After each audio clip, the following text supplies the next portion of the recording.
Wel, bore da a croeso mawr I Wyddfa Sul Ebenezer ar y Sul ola mis Chwefror. Mae'n braf cael eich chymryd chi dros y we bore yma. Mae Gwyl yn mynd I agor y gair I ni ar hanes Moses a'r Israeliaid yn cael ei rhyddhau o'r Aifft. A dyn ni'n diolchgar am Dduw sy'n rhyddhau ni o caethiwed I rhyddid. Cyn ni dechrau, dwi jyst am gweddio, a wedyn awn ni'r emyn gyntaf. Duw Dad, diolch am pob peth da ti'n rhoi I ni. Diolch wrth I ni weld y dyddiau yn mynd yn hirach wrth y Gwanwyn dechrau, bod ni gallu weld mwy o golau yn ystod y dydd a helpu ni'n cofio bod ti yw y tad o gleini. Bod ti wedi dod a goleini'r byd a ynddo ti does dim twyllwch. Diolch am y rhyddid ti'n cynnig. Rhyddid am ddim a rhyddid I bywyd ar ei orau. Helpu ni I dod I nabod ti yn well yn y wythnosau sydd I dod. Helpu ni dod I nabod y rhyddid na yn well. Amen. So mae emyn cyntaf ni yn sôn am Duw sy'n gwneud ffordd. A mae'n gwneud ffordd I ni trwy'r tywyllwch mewn I goleuni. Dyn ni diolch iawn i'r criw Coleg y Bala am recordio emyn yma.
ti'n brwydro, efo ffis sydd yn sy'n bod ti'n brwydro, dros o ni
Exodus 14, adnodau 10 i 22. Wrth i'r Pharaoh a'i fyddin agosau, dyma bobl Israel yn ei gweld nhw'n dod tuag atyn nhw. Roedden nhw wedi dychryn am eu bywydau, a dyma nhw'n gweiddi ar yr arglwydd, a dweud wrth Moses, wyt ti wedi dod â ni allan i'r anialwch i farw am fod dim lle i'n claddu ni yn yr Aifft? Beth oedd ar dy ben di yn dod â ni allan o'r Aifft? Dyma'n union ddwedon ni pan oedden ni yn yr Aifft. Gad lonydd i ni ddal ati i weithio i'r Eifftiaid. Mae'n well gwneud hynny na mynd i farw yn yr anialwch. Ond dyma Moses yn dweud wrth y bobl, peidiwch bod ag ofyn. Aroswch chi, a chewch weld sut bydd yr arglwydd yn eich achub chi. Fyddwch chi ddim yn gweld yr Eifftiaid acw byth eto. Mae'r arglwydd yn mynd i ymladd drosoch chi. Does rhaid i chi wneud dim. Yna dyma'r arglwydd yn dweud wrth Moses, pam wyt ti'n galw arna i? Dwed wrth bobl Israel am fynd yn eu blaenau. Cymer di dy ffon, a'i estyn tuag at y môr. Bydd y môr yn hollti, a bydd pobl Israel yn gallu mynd drwy ei ganol ar dir sych. Byddai'n gwneud yr Eifftiaid môr ystyfnig, bydden nhw'n ceisio mynd ar ei chôl chi drwy'r môr. Ond byddai'n cael fy anrhydeddu o achos beth fydd yn digwydd i'r Pharaoh a'i fyddin, gyda'i holl gerbydau a'i farchogion. A bydd yr Eifftiaid yn dod i ddeall mai fi ydy'r arglwydd, o achos beth fydd yn digwydd iddyn nhw. Dyma angel Duw, oedd wedi bod yn arwain pobl Israel, yn symud tu ôl iddyn nhw. A dyma'r golofn o niwl yn symud o'r tu blaen i sefyll tu ôl iddyn nhw, rhwng gwersyll yr Eifftiaid a gwersyll pobl Israel. Roedd yn gwmwl tywyll un ochr, ac yn goleo'r nos yr ochr arall. Felly doedd y fyddin un ochr ddim yn gallu mynd yn agos at yr ochr arall drwy'r nos. Dyma Moses yn estyn ei law tuag at y môr, a dyma'r arglwydd yn dod â gwynt cryf o'r dwyrain i chwythu drwy'r nos a gwneud i'r môr fynd yn ôl. Dyma'r môr yn gwahanu, ac roedd gwely'r môr yn llwybr sych drwy'r canol. A dyma bobl Israel yn mynd drwy ganol y môr ar dir sych, a'r dŵr fel wal bob ochr iddyn nhw.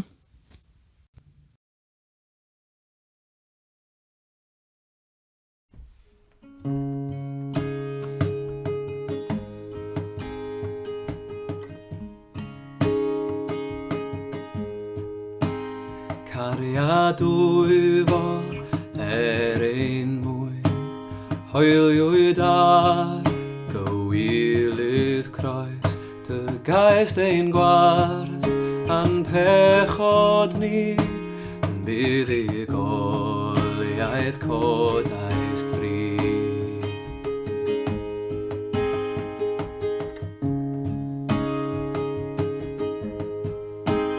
Drwy'r y storm a thrwy y tan, gras di drai o'r ffyddlon yw.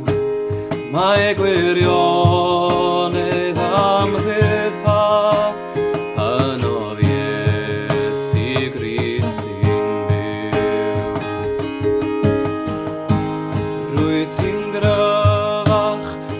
ti'n gryfach, concrwyd pechod, ddim gwaredaist, ysgrifennwyd, Crist gyfodwyd, Iesu ti yw arglwydd pawb.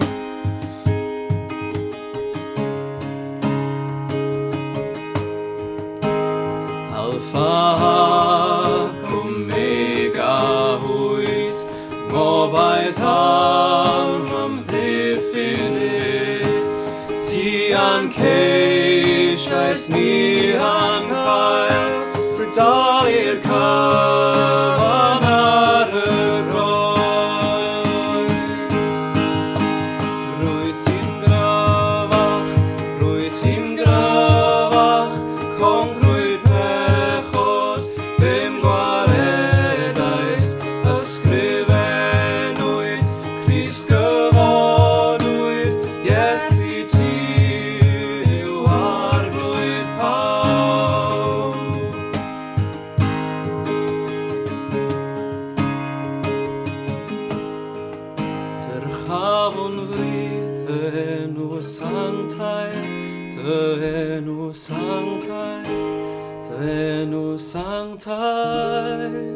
Ter chavon vri, te enw sanctae, te enw sanctae, te enw sanctae. Ter chavon vri, te enw sanctae, te enw sanctae, te enw sanctae. Ter chavon vri, te enw sanctae, te enw sanctae, te enw sanctae. Rwyt ti'n gryfach, concrwy pechod, ddim gwaredais. Ysgrifennwyd, Crist gyfodwyd, Iesu ti yw arglwydd pawb. Rwyt ti'n gryfach, concrwy pechod, ddim gwaredais. Ysgrifennwyd, Crist gyfodwyd, Iesu ti yw arglwydd pawb.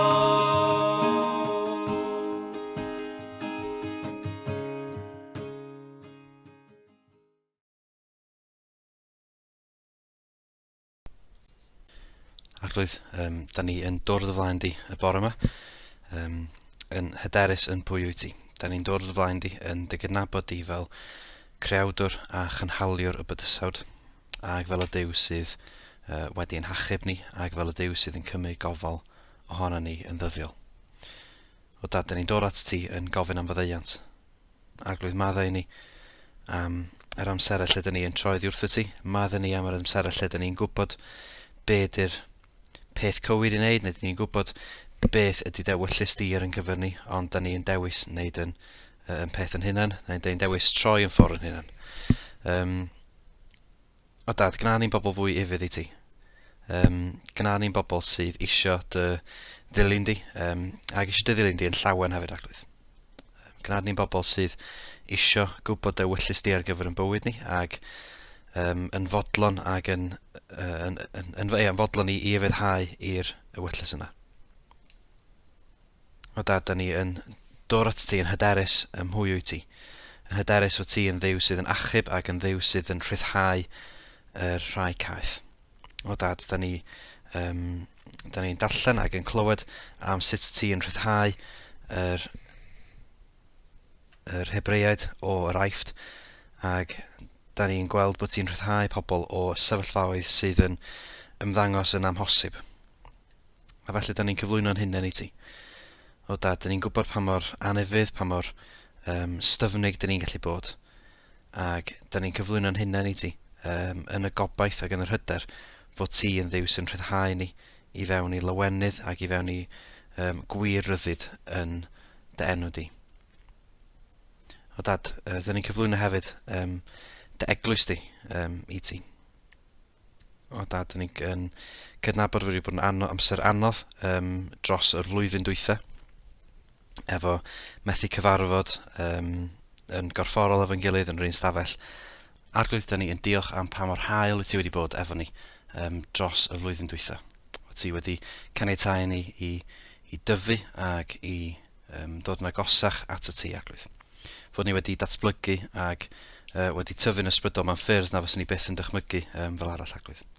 Da ni'n diolch gymaint i ti am hyn, a da ni'n cyflwyno y bobl hynny sydd wedi colli ffrindiau, colli anwyliad, ac colli allan ar berthynas efo pobl dros y flwyddyn dwytha, ac dros y cyfnod yma. Arglwydd, da ni'n gweddio bydde di yn helpu i drwsio yr colonnau yna sydd wedi cael ei torri, i drwsio yr perthynas sydd wedi cael ei dorri dros y flwyddyn dwytha, Arglwydd.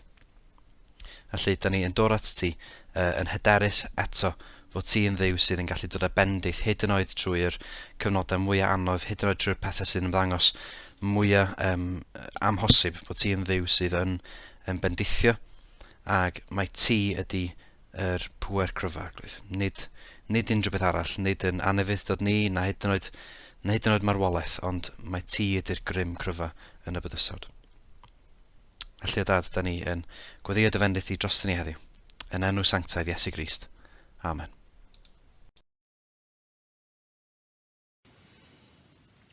Wel, diolch i Carys am y darlleniad fanna, yn darllen i ni o Exodus. Ac beth dyn ni eisiau bod yn meddwl am bore yma, a be fys ni'n hoffi i'r thema am gwasanaeth fod, yw ni fod yn meddwl ym mha bynnag sefyllfa, dim ots pa mor amhosib mae'n edrych, mae'n Duw ni yn fuddugol a mae o'n achub i bobl. A felly dyna byddwn ni'n dod nôl i dro ar ôl tro trwy'r gwasanaeth yma, ydy bod Duw yn rhyddhau ac yn achub i bobl, bod yn Duw ni yn fuddugol a dim ots pa mor anodd neu amhosib mae'r sefyllfa'n edrych. Yn yr hanes dyn ni newydd glywed yn Exodus, mae'r Israeliad wedi gadael yr Aifft. Maen nhw wedi cael caniatad y Pharo i wneud hynny. Mae Duw wedi anfon y deg pla i newid meddwl y Pharo a mae o wedi gadael i'r Israeliad oedd yn gaethweision yn yr Aifft i fynd. Ac wrth i Moses i harwain nhw tuag at y môr coch a Ladder y Ddewyd, maen nhw'n ffeindio bod nhw yn stuck o flaen y môr coch. Ac i wneud pethau'n waith, maen nhw'n clywed bod y Pharo wedi newid i feddwl eto, a bod o rwan wedi anfon i fyddin ar ôl yr Israeliad i'w dal nhw. A felly maen nhw yn stuck rhwng y môr ar un ochr a byddin yr Aifft yr ochr arall. A dyn ni'n clywed y geiriau rhyfeddol mae Duw yn ei ddweud, y bydd o yn ymladd dros i bobl. Felly, dim ots pa sefyllfa dyn ni fewn bore yma, dim ots be di'n amgylchiadau ni. Dyn ni'n credu mewn Duw sydd eisiau a sydd yn achub i bobl, a mewn Duw sydd yn fuddugol. Rwan, dwi'n mynd dan y chi, ond mae meddwl am hyn, a mae meddwl am yr hanes yma wedi codi 3 cwestiwn i'n meddwl i. A felly dwi am trio ystyried y 3 cwestiwn yma a'i ateb nhw yn fyr y bore yma.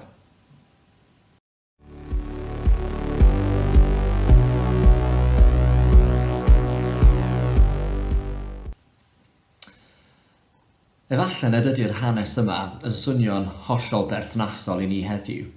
Dyn ni ddim yn gaeth mewn gwlad estron, dyn ni ddim yn trio ffoi i ni'n lle. Ond eto mae Pharo a'r Aifft yn cynrychioli pwerau a drymau sydd dal ar waith yn caethiwo yn ein byd ni hyd yn oed heddiw.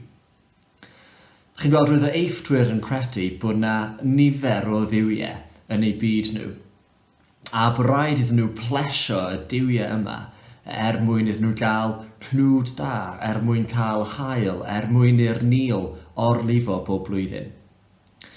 Ac y person oedd yn ei cynrychioli nhw o flaen y duwiau yma i gyd oedd Pharo. A felly roedd rhaid i'r pobl plesio Pharo a'i wneud o yn brif, mwyn i Pharo fedru cynrychioli y bobl o flaen y duwiau. A mae hyn yn rhoi pwysau ofnadwy ar y bobl. Mae hwn yn bwysau ac yn baich trwm iawn.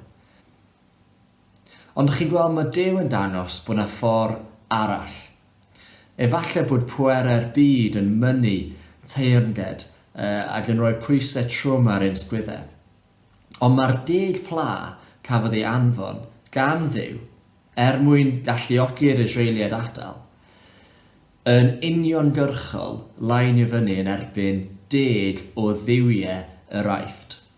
A felly be oedd Duw yn wneud i bawb oedd yn yr Aifft ac i'r Israeliad i weld yn glir yr adeg yma, oedd o'n dangos iddyn nhw ar bob un lefel i fod o yn gryfach na'r un Duw arall efo dy bach byddai'n cael ei foli.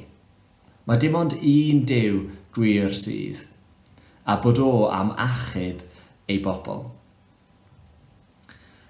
A dyn ni'n dal i glywed am y pethau yma sy'n cadw ni'n gaeth yn ein byd ni heddiw. Mae yna rai pethau amlwg yn does. Dyn ni gyd yn gwybod y difrod mae'r cyffuriau neu alcohol yn gallu cael ar fywydau ac ar deuluoedd. Ond mae yna bethau eraill sydd dal yn mynnu bod ni'n rhoi yn amser a'n egni ac yn talu teyrnged mewn ffordd gwahanol. Mae yna bethau da fel gwaith, neu teulu, neu arian, neu eiddo, neu hyd yn oed be mae pobl yn meddwl honno ni, ein parchusrwydd, ein cyfforddusrwydd. A mae'r pethau da yma hefyd yn gallu cael eu troi i ddiwiau hefo dy bach yn ein bywydau ni, os mae dyma'r peth pwysicaf yn ein bywydau. Os mae dyma lle dyn ni'n rhoi ein egni a'n amser i gyd iddyn nhw. Dyn ni gyd yn addoli rhywbeth. Os ddim Duw y Beibl, nawn ni ffeindio rhywbeth arall i wario'n amser a'n egni a'n ffocws arno. Ella testau bach da o be dyn ni yn addoli, be dyn ni yn gaethu mewn ffordd, ydy ein bank account ni, neu ydy ein amserlen ni. Lle ydyn ni'n gwario yn arian, ar be ydyn ni'n treulio'n amser ni'n gwneud. Neu gallwn ni hyd yn oed feddwl beth yw'r peth yna dyn ni yn meddwl ac yn breuddwydio amdano fo. Oherwydd mae hyn i gyd yn dangos ble mae'n calon ni yn pwyntio. Ac i be mae'n calonau ni'n gaeth. Ond mae Duw yn deud, does dim rhaid i pethau bod fel yna. Be bynnag dyn ni yn gwybod neu'n teimlo bod ni yn gaethu ar hyn o bryd sy'n gofyn am bwysau trwm, sy'n dod yn ei lawr, sy'n achosi pryder neu poen neu gofid. Mae Duw yn deud, mae o'n gryfach na hynny. Mae Duw yn deud, mae o'n gallu achub ni o unrhyw o gaethiwed. Mae Duw yn un sy'n rhyddhau.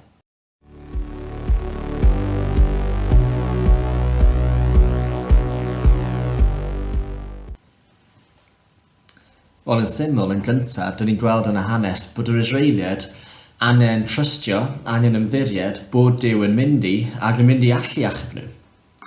A felly maen nhw'n dilyn Moses, maen nhw'n gadael yr Aifft. Ond eto wrth nhw gyrraedd y môr coch a clywed am y perygl o'r fyddin tu ôl iddyn nhw, maen nhw'n panicio. A maen nhw'n dechrau deud, dylsyn ni byth di dod. Pam nathon ni ddilyn y dyn yma, mae di dilyn ni un marwolaeth.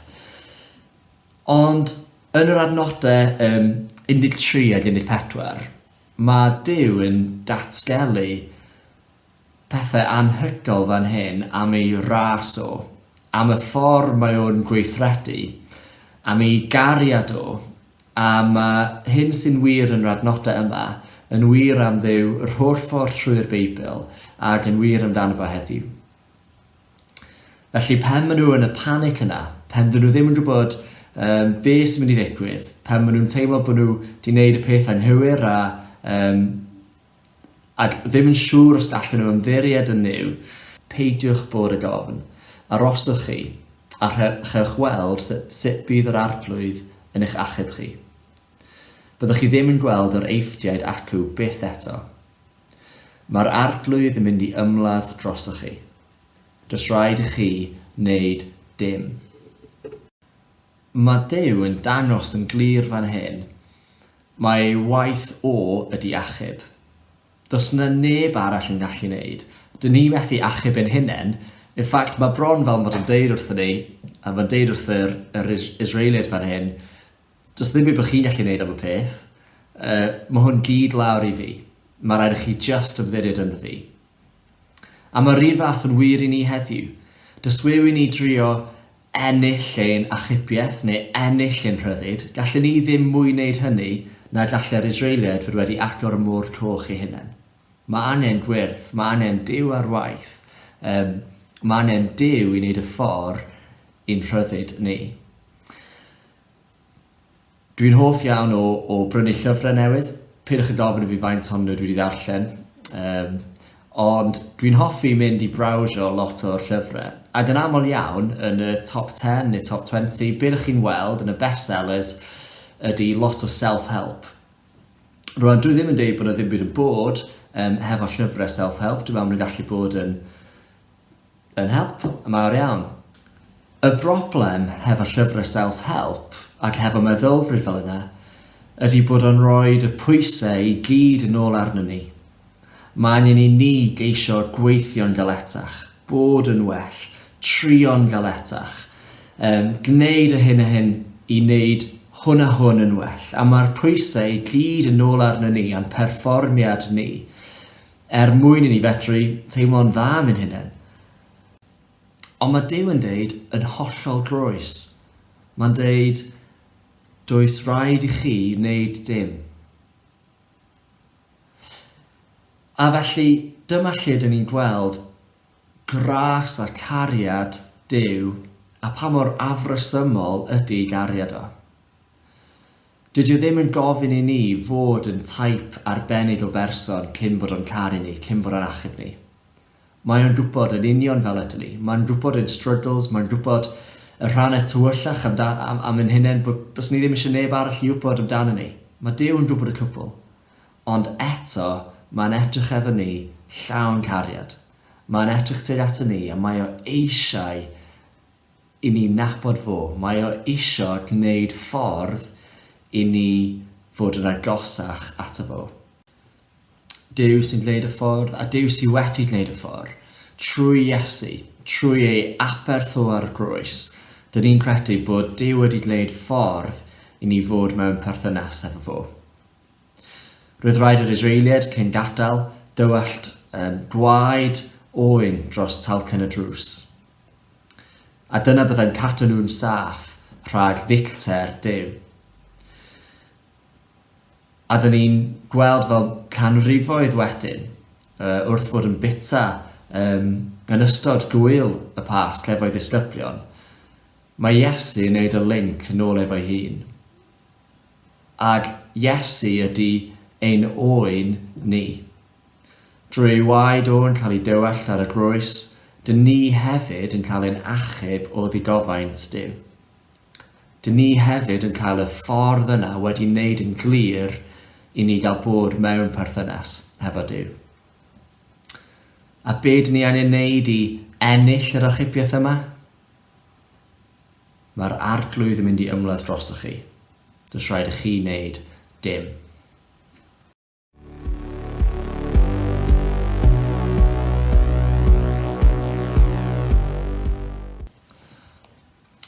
Yn syml iawn, dyn ni wedi'n rhyddhau, dyn ni'n cael ein achub trwy'r fuddugoliaeth mae Iesu wedi ennill ar y groes mwyn I ni addoli Duw. Mae Exodus 8 adnod 1 yn deud wrth ni, dyma'r arglwydd yn deud wrth Moses, dos at y Pharo a deud wrtho, dyma mae'r arglwydd yn ei ddeud, gad i'n pobl fynd yn rhydd iddyn nhw gael fy addoli I. Dyna dyn ni wedi cael ein creu I wneud. Dyma ydy pwrpas ein bywydau ni, I ddod â gygoniant I Dduw. Dyma sy'n gwneud ni yn fwyaf llawen. Dyma sy'n gwneud ein bywydau ni yn fwyaf llawn ydy I addoli ein creawdwr. Ac wrth gwrs, dyn ni'n cael ein rhyddhau I fyw bywydau radical, gwahanol i'r byd o'n cwmpas ni, gyda blaenoriaethau gwahanol. Dyn ni yn byw hefo'r ysbryd glân ynddo ni, yn dod yn debycach ac yn debycach I Iesu, yn cael ei newid o'r tu fewn i'r tu allan. A felly mae angen I ni byw y gweithredoedd da yna, y cariad radical yn ein cymunedau.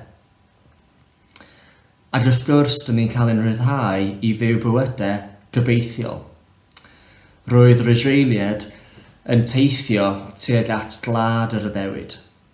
A mae gen ninnau hefyd lad a ddewyd o'n blaenau. Dyn ni ddim yn credu mae marwolaeth ydy diwedd y gan. Ond I ni mae na le wedi paratoi iddyn ni, a dyn ni'n dal ar y gobeith yna sydd I ddod. Rhywbeth sydd wedi taro fi wrth edrych yn ôl ar yr hanes yma, a rhywbeth dwi eisiau herio chi hefo wrth fi orffen, ydy meddwl yn ôl I ddechrau hanes Moses. Fe ddaru Moses cael profiad anhygoel o Duw yn yr anialwch ar fynydd Horeb. A dyn ni'n gwybod yr hanes, dyn ni wedi clywed o nifer o weithiau am y grych oedd ar dan, y berth oedd yn llosgi. A dyma lle ddaeth Dduw wyneb yn wyneb hefo Moses a deud wrtho fo i fynd at y Pharo i achub yr Israeliad ac i achub i bobl. A dyna lle mae'n dechrau i Moses profiad ysgytwol o ddod wyneb yn wyneb hefo y Duw byw. Ond enw arall ar mynydd Horeb ydy Sinai. Ac wrth gwrs ar ddiwedd hanes Exodus a hanes Moses, mae Moses yn arwain yr Israeliaid, y genedl gyfan, yn ôl i mynydd Sinai. A dyma lle mae Duw yn rhoi y deg cyfamod i'w bobl.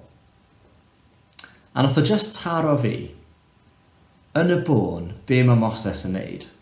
Mae o'n cael profiad anhygoel o pwy ydy Duw.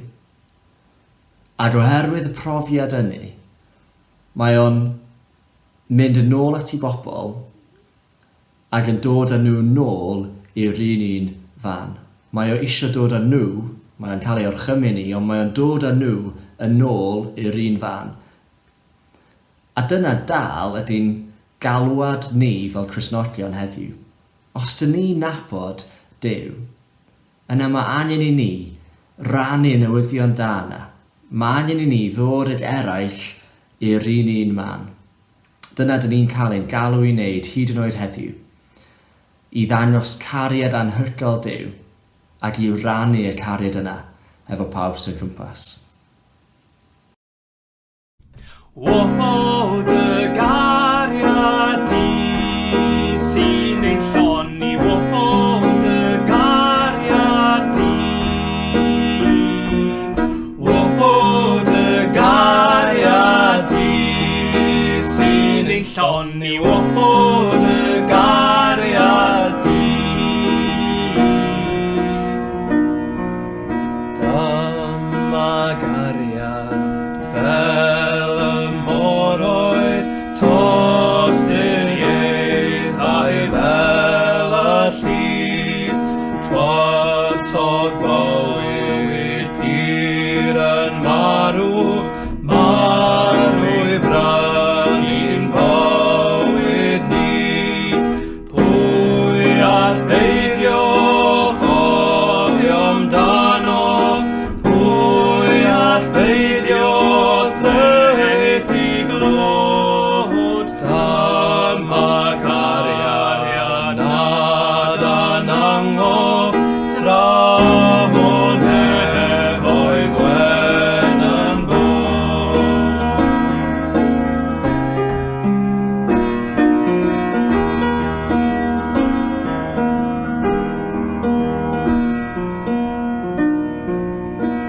Ar gafariad, ar ymrwyddodd, wrth yn hon a'r dyfnder mawr. Torodd holl ar gaeau'r nefoedd, oedd yn gyfain hyd yn awr. Gras a chwaraead megis Duw, yn ymdywallt yma'n nghyd. A chyfiawnder pyr a heddw